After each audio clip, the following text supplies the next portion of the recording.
അപ്പോൾ ഇന്ന് വീക്കെൻഡ് ആയത് കാരണം എല്ലാവരും ഭയങ്കര ആഘോഷ തിമിർപ്പിലാണ് കേട്ടോ. ഇന്ന് ലാലേട്ടൻ വരുന്ന എപ്പിസോഡാണല്ലോ, അപ്പോൾ അതുകൊണ്ട് ഇവർക്ക് ഇഷ്ടംപോലെ സമയം കിട്ടി. ഈ സമയത്ത് മഴ പെയ്തതുകൊണ്ടുണ്ടല്ലോ എല്ലാവരും കൂടെ ഗ്രൗണ്ടിലിറങ്ങി ചാടിത്തുള്ളി മഴയത്ത് കളിയും ബഹളവും ഒച്ചപ്പാടും ഒക്കെയാണ്. നല്ല രസം, അവർ ഭയങ്കരമായിട്ട് സന്തോഷിക്കുന്നുണ്ട് എല്ലാവരും കൂടെ ഒന്നിച്ച്. അതൊക്കെ നല്ല കാര്യം തന്നെ. പക്ഷേ ഒരു പ്രധാനപ്പെട്ട പ്രശ്നം എന്ന് പറഞ്ഞാൽ ഇവരുടെ ജോലിയൊന്നും ചെയ്തിട്ടില്ല. അതാണ്.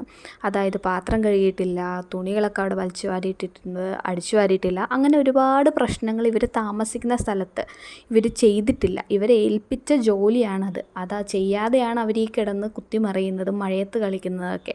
അത് ലാലേട്ടൻ വന്ന് ചോദിക്കുന്നുമുണ്ട്. എല്ലാ ആൾക്കാരും ഉണ്ട് കേട്ടോ. നമ്മുടെ നെവിനുണ്ട്, ജിസേലുണ്ട്, ആര്യനുണ്ട്, അതുപോലെ അക്ബറുണ്ട്, ഷാനവാസ് ഉണ്ട്, റെനയുണ്ട്, അനുമോളുണ്ട്. ഓൾമോസ്റ്റ് എല്ലാവരും ഈ മഴയത്ത് കിടന്ന് ഭയങ്കരമായിട്ട് ആഘോഷിക്കുകയാണ്. അക്ബറിനെയൊക്കെ ലാലേട്ടൻ എടുത്തുടുക്കാൻ പോകുന്നേ ഉള്ളൂ, അക്ബർ, ആര്യൻ ഇവരെയൊക്കെ. കാര്യം ഈ ക്യാപ്റ്റനും കൂടെ നോക്കേണ്ടതാണ് ഇവർ വർക്കൊക്കെ ചെയ്തിട്ടാണോ, ഇവരുടെ ജോലി ചെയ്തിട്ടാണോ ഈ കിടന്ന് ആഘോഷിക്കുന്നതെന്നൊക്കെ.